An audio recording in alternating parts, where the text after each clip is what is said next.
Welcome to Inside the Creative Mind podcast, where we dive into the brilliant, the bold, and sometimes slightly unhinged world of creativity. From musicians, painters, and actors, to comedy and beyond, we spotlight those chasing inspiration. Got a story? Visit in-tunemedia.com to reply. Now let's welcome our occasionally humorous and slightly handsome host, Brian Jones. Welcome back to the show. Before we get started with today's guest, I want to go through just quickly the next 6 weeks' guests. This is mind-blowing. Next week, we've got Allison Skye. She's a Wisconsin singer-songwriter, but this woman has so many dimensions to her, and she's just a wealth of wisdom. You got to tune in for that. The following week, we got Jack Adamant. I've known Jack for a long time. He was on another podcast that I hosted. He's just a force of rock and punk nature. You got to see and listen to this gentleman. Haley Jaziri. She is a new painter that we found, an abstract painter, and she's obsessed with the process and a really fun personality. Dina Maddox is just like, hey, country music. If you looked up country music female artist pro in the dictionary, that's Dina. And then I'm really excited to round out season 1 with Biddy Balducci. She's the author and writer of my new favorite book, Nascent, The Clockwise Chronicles. I'm halfway through it. It's phenomenal. But today we have a French pianist, composer. I'm so excited to talk to her. I have so many questions. Please welcome Thais Nina to the show. Thais, how are you? I am doing great. Thank you so much for inviting me, and I'm very honored to be a guest. Well, we're honored to have you. I guess I always like to get started with, so we're here in the U.S., and I'm assuming you're in France. If not, you can correct me on that, but tell us a little bit about maybe how your music life got started, where you're from, your childhood, whatever you feel comfortable sharing. Yes, so I'm French. I'm from the south of France, but I have lived in the UK for a couple of years, so that's why I do sound British, because I used to live in the UK.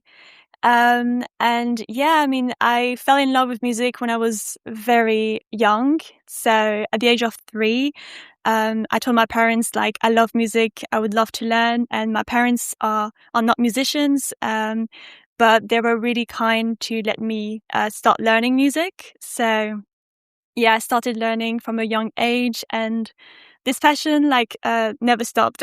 So I'm really passionate about it since a very young age, and I've always known that I needed music in my life somehow, and so yeah. Well, I think that's neat, and I have a similar background. I started very young playing piano. I know you didn't notice, but I'll pan my camera around here for you. There's a ton of keyboards in this studio. That's amazing. Yes. Yeah. Yes. So we have a lot, and I'm almost embarrassed by it. But so let's see what we have in common, just between you and I, as far as musicality. I always like to kind of ask other musicians. So I'm looking at your music. I'm looking at the things you produce. So if I said I was a fan of the Scorpions, Are you a fan of the Scorpions? I like the Scorpions, but I think my favorite bands are symphonic metal bands. Uh-huh. So Nightwish, Epica, Within Temptation. These are my favorite bands. So these are the ones that I listen to the most. But I do enjoy also Scorpions and other What about bands. Dream Theater? So I do like Dream Theater, but I'm not too much into prog. It's not my favorite. So Gotcha. I would say that power metal, epic metal, is kind of my favorite. But I do love to listen to different styles, because I think it's really good as a musician to keep an open mind, and also to not always listen to my favorite bands, and just also listen to other things. Yeah, I'm kind of the same way. I like to listen to a little bit of everything. Yeah, sometimes I'm driving down the road and I'm like, I want to listen to Frank Sinatra today. Some of his music just perks me up, or I'll listen to country. And me, I'm kind of I guess I'm from the 80s rock genre, because that kind of dates me. But So that's interesting. I love to see that you're kind of in that metal world, and that's really a growing genre in itself. It seems to be just one of the genres that's actually growing, so that's really exciting. Um, can you explain, I guess, the style of music that you make and how it fits into that genre or how it may branch off into its own? Yes. So for those who don't know, I have released my debut EP at the end of last year. So it was in November 2025. The album is called The Journey Begins, and it has 3 songs and 2 instrumental tracks. So I wanted to create a music world that feels authentic to me, and unique to what I love. So blending classical piano because I'm a classically trained pianist, but also I love this metal world. Like I love heavy riffs and drums, and I love epic orchestral music and this fantasy vibe as well. So yeah, it was definitely not easy to define my unique sounds. Because blending different styles is creatively challenging to do, and it requires a lot of work to figure out how to make them fit together, and also a lot of work for the visual side, like how in my photos and my videos I can reflect my music world as well. So let's kind of circle back to one of the things you said about the fantasy world. Mhm. So a few weeks back, I had I think a mutual connection that we both have. Mr. LA was on the show. What a Yeah, talented guy, super kind, yeah. super generous. Uh, but me and him started talking about our childhoods and, how Lord of the Rings and Star Wars and all these crazy movies that we grew up with, really impacted us as a young person and kind of helped direct us. So was there other influences in regards to not music, but so much the fantasy realm, movies or books that inspired you or just kind of ignited that passion in that area? Yes, so definitely Lord of the Rings, I think, for a lot of people, Oh, this yeah. is a classic, right? And Harry Potter, the Chronicles of Narnia. I love Narnia as well. And yeah, other movies like Stardust. Mhm. Movies with like fantasy and um, yeah, I just really love to get inspired by the music, the stories. Yeah, it's a bit of an escape as well of everyday life, and yeah, I guess I really get inspired by those movies. Yeah. Mm. Was there a certain soundtrack? For me, I can remember back to, the first opening minutes of, like, Jaws, the shark sound that's synonymous with the shark getting closer, or the opening of Star Wars, The Emperor's Mhm. March, or some of those things that just really were like, "Oh my gosh." I mean, I don't know if you know this, I've actually done soundtracks for entire movies, and it takes months and months of work, and I Yes. and I love that. Um, it never turns out the way I really want because I never have enough time. Mhm. But was there a certain soundtrack for you that was like, "This is what I wanna get into. I wanna put my own metal spin on it, but I wanna do something like this, something associated with fantasy movies." To be honest, I don't have like one in mind. I would say the most inspiring was when I discovered Nightwish. So going back to the symphonic metal. So there's not like one soundtrack in movies because I love different soundtracks in movies. But it's just when I discovered Nightwish, I was like, wow, yes, I can have this kind of classical and this kind of like as well, the orchestral sounds, but with the metal as well. And yeah, that was really a aha moment in my life when I discovered Nightwish. Yeah, I mean, and it's a unique niche, I mean, there's so many people that do the big genres, pop and country, so when you see this metal fantasy, it's unique, and I think you have to be a really talented musician to go after that because it's not just A, D, E over and over on your keyboard, Mhm. there's a lot of things. I've listened to a lot of your music, and it's not something you're gonna sit down and pick up in 2 minutes. You gotta put a lot of work into this type of music, so, um, a lot of times when a young artist, and I'm considering you young because I'm old, but Is there like certain obstacles or things that you've overcome that maybe limited the beliefs? I guess I'm curious about how you overcome limiting beliefs. That's if I get that question out right. Yes, so there were so many. So I'm going to try just to talk about a few of them. Take as long as you So, want. so one important one was realizing that my voice matters even when no one is watching. So I think like we tend to think that only people who already have an audience are worth expressing themselves, but that is not true. Like, of course, when we have a bigger platform, there are technical things that can be done more easily. We have more opportunities than when we are starting out, but we need to remember that our message and our voice have value and everyone deserves to express themselves. And also our worth is not tied to likes and followers and all of that. So of course it can help with marketing and visibility, but it should not replace our value. And actually there is a promise that I have made to myself before releasing my debut EP. And I remember it very well. So I told myself, whatever happens with my music, I am worthy of being myself and the outcome does not determine my worth. No, that's a great message because I think everybody wants to be appreciated. Everybody wants to be recognized for their hard work.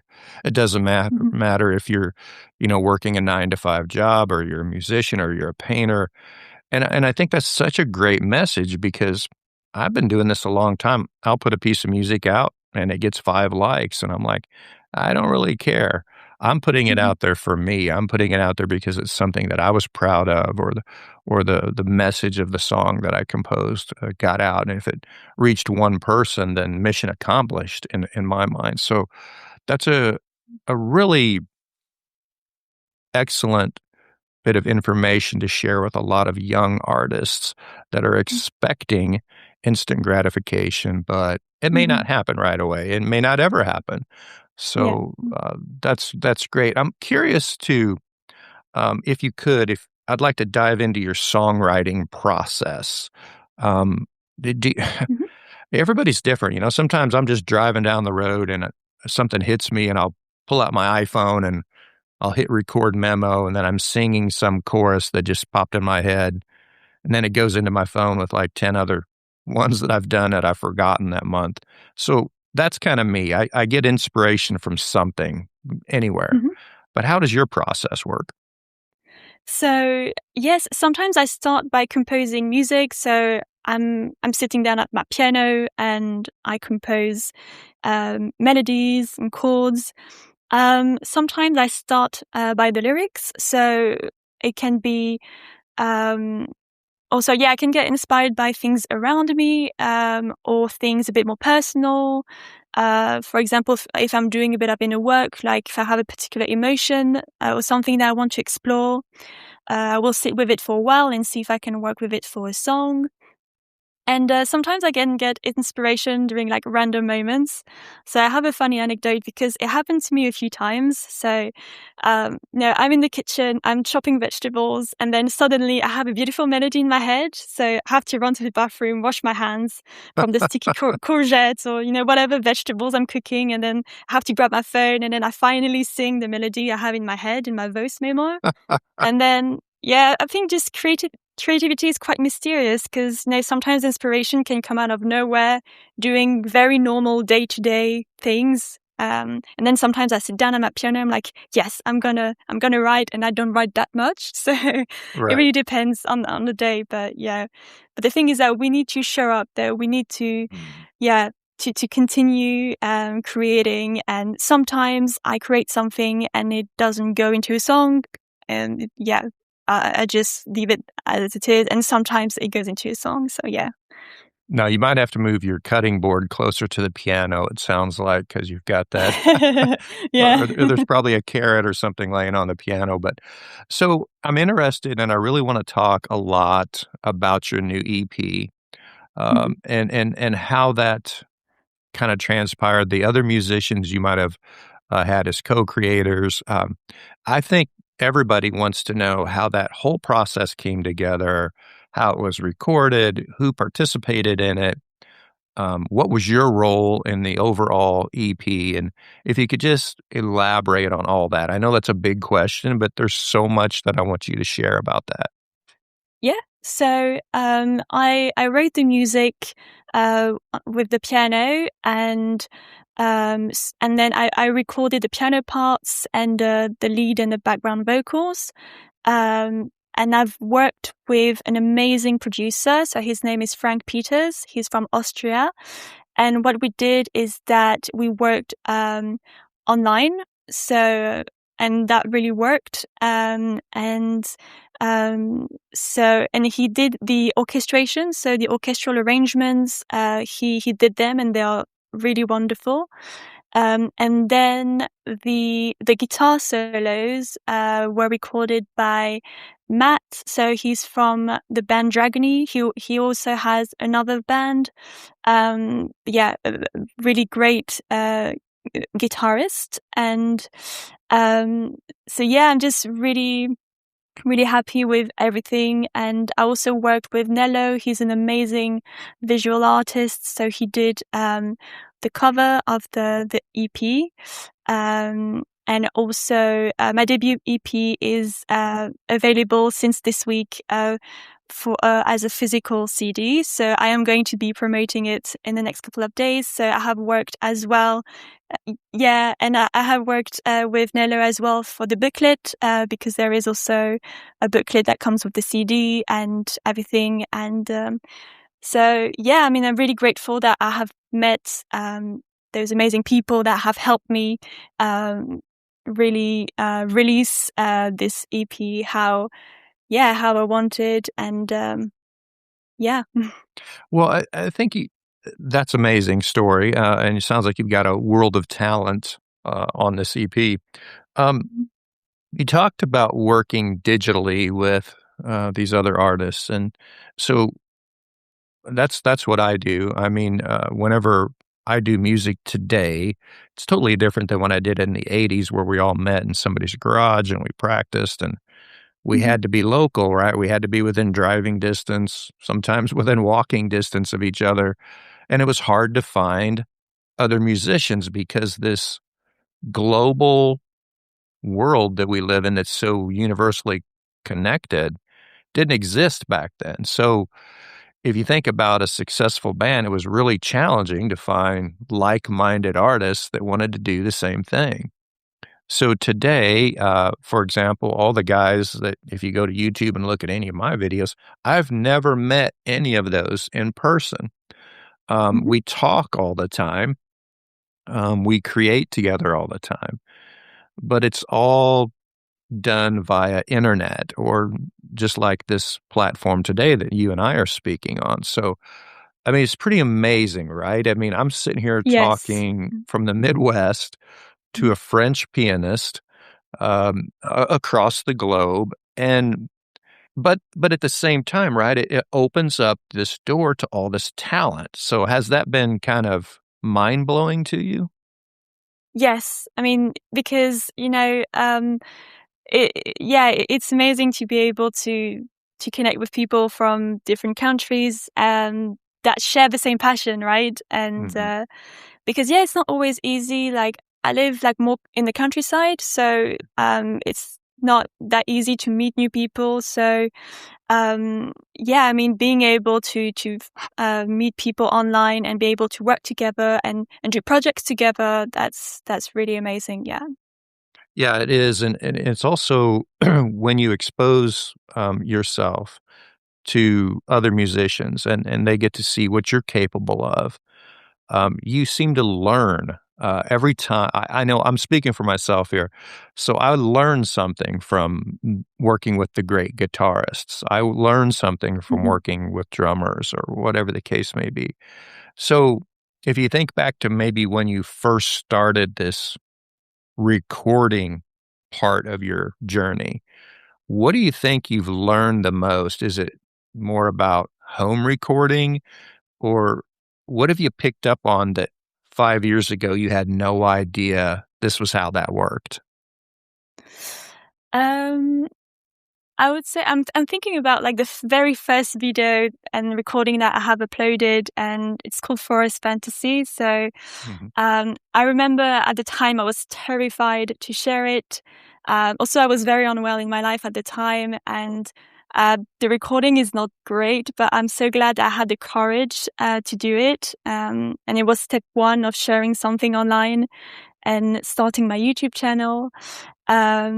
And now looking back, it shows how much I've overcome. And and also in terms of like how to do a whole EP, and Mm. that was a lot of work for me.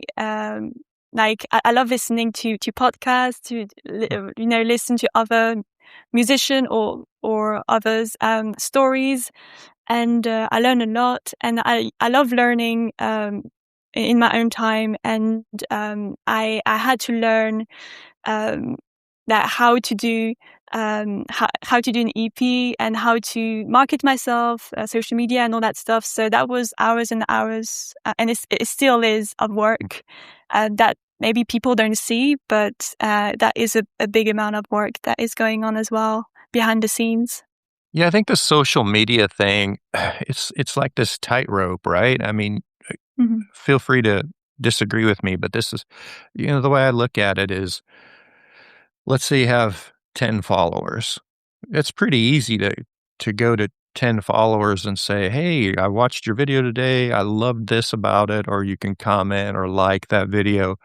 Then maybe you get 50, and you start missing some people, and you feel bad. You circle back, and then you get 100, and then 1,000, and it's like at some point you're letting someone down, right? You're not following them, but we want them to follow us and uh, maybe comment on our posts or something. So it's this huge juggling act, and every single artist that I've talked to struggles with managing it unless Hmm. they've hired somebody that does it for them, and then you lose the authenticity. Um, so how have you managed trying to, you know, put the social media aspect into your life? Like for me, I'm an energy engineer by day. I don't make my living off of music. It's a hobby. Hmm. Hmm. But I make my living off of doing that, which means I'm at work all day. Hmm. So when I come home, that's the only time I have to, if I have time, to look at social media. So how do you balance it? It is difficult. So that's why also when I released my EP, I didn't do much marketing because uh, it was already a lot of work, all the music, especially doing this for the first time. And so, I know that usually when you release something, you have to do all the marketing prior to that and have a marketing strategy and stuff. So I had some ideas, but I just didn't have the time to be able to do everything as it would have been. Also, because it's the first EP, it's difficult to market to when you don't really have an audience. Because I've been developing my skills for many years, but I wasn't active online too much, so I didn't have like an audience to market it to. So I think it's finding the right balance, and it's not possible to do to be 100% in the music and 100% in the social media. So now I try to balance it,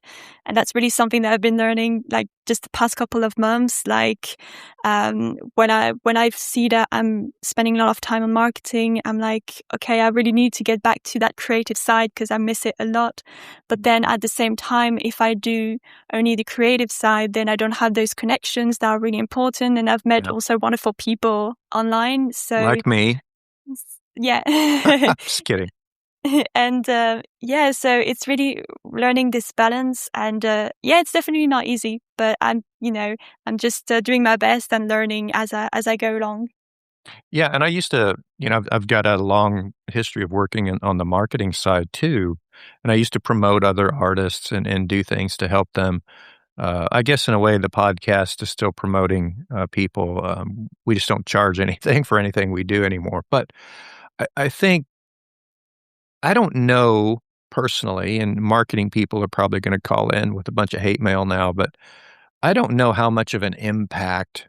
Let's say if you do your EP release with very minimal marketing, like maybe you did this time, and next time you spend another $1,000 on marketing, I'm not sure what that ROI is because the market is so saturated with music. And I think we're a victim of these algorithms, right? They Yeah. look at our music, uh, and they might be like, metal core fantasy, we're going to put it in this slot, or Brian's music is old 80s rock, we're going to put him in this cavern that never gets found. So, I mean, I think we're almost victims of the algorithm. And so I don't know how much return on marketing there is. I know a lot of people really put a lot of time and effort into marketing, and then I'll look at the finished product, and it's a great product. I can't believe it's not on mainstream radio, but it's got like 6 likes and 1 comment, and I'm like, "So I don't know, um, how it really impacts that." Well, I have another question for you, and you were talking about when you released your first video, as opposed to your latest one and the improvements made along the way, but you were glad you did it. So for me, I often release a project and then 6 months will pass and I'll go back and go, "Yeah, I wish I would have added this in the chorus, or I wish I would have added this break that just came to me." So it's never really finished. It's like I always wanna tweak it. So Yes. how do you you can relate, I'm sure every musician. How do you personally decide when you think a song is ready to be out of the studio and ready for the public? Yeah, that is such a great question because I used to keep unfinished songs for so long, actually. And now I set myself a deadline. So I work as best as I can. And then when the deadline approaches, I tell myself, okay, that's it. And when I spend too much time on one song, I also remind myself that time is precious and time flies, right? So we have a limited amount of time, and waiting for that perfect version is a waste of time because it never happens. Nothing is ever perfect. And also another thing that I remind myself is that the emotions and the overall message is the most important. And sometimes worrying too long about little things is not worth it. Because personally, I love working on details. I'm a detail-oriented person, so I already do a lot of detail work. But at some point, there has to be a limit, and that deadline really helps me to tell myself, okay, I need to stop, and it's ready to be released. I love that answer. I am making a mental note to set myself better deadlines for song release. I love how you just replied to that. Thais, we're running out of time, but I have a couple more questions that I want to make sure that we address. So the new EP that came out, is it going to be tied to the next release? Is this a standalone project, or is it going to, other things are going to develop from it, or what's next for you on the horizon? So it's not a standalone project. It's definitely a long-term project. So I am definitely working on new music. So I can't say exactly how I'm going to release it, but there is definitely going to be more music in this sound world. So yeah, just continuing the journey now that it has begun. When do you think we can expect something new from you? Do you have, I know you're good at organizing and having set times. So do you think we'll have something out this year, or do you think it'll be next year?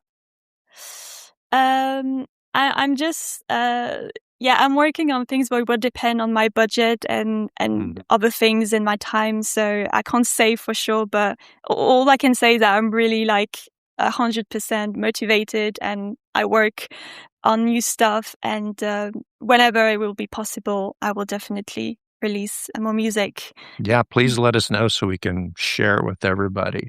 So I try to keep everybody at 30 minutes so I don't take their whole day. Before we wrap up, is there anything else that you'd love to share with our audience? We hope everybody tunes in. So is there a message or some advice or anything that you would like to share with everyone?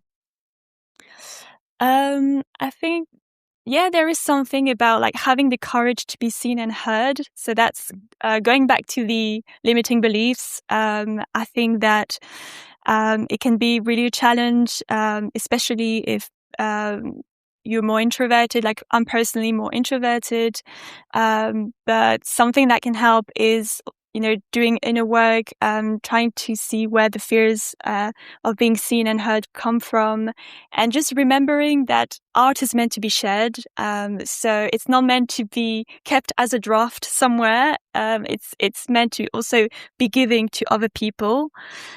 So yeah, that's the final word. Yeah. I think Today. you're really good at music, but you might be better at giving advice. That's really good advice, and I hope people, that message resonates with so many people.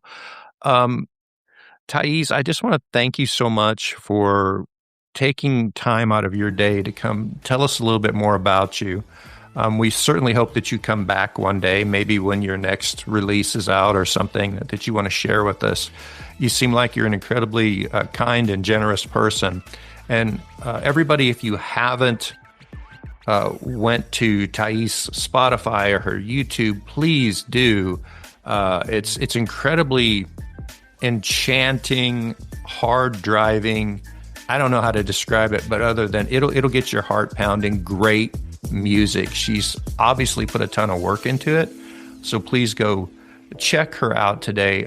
Thais, thanks so much for coming on. Thank you so much. Thanks for listening to Inside the Creative Mind with Brian Jones. Keep exploring, keep creating, and don't forget to tune in for the next 30 minutes of inspiration streaming on all platforms. Your next spark of creativity is just a play button away.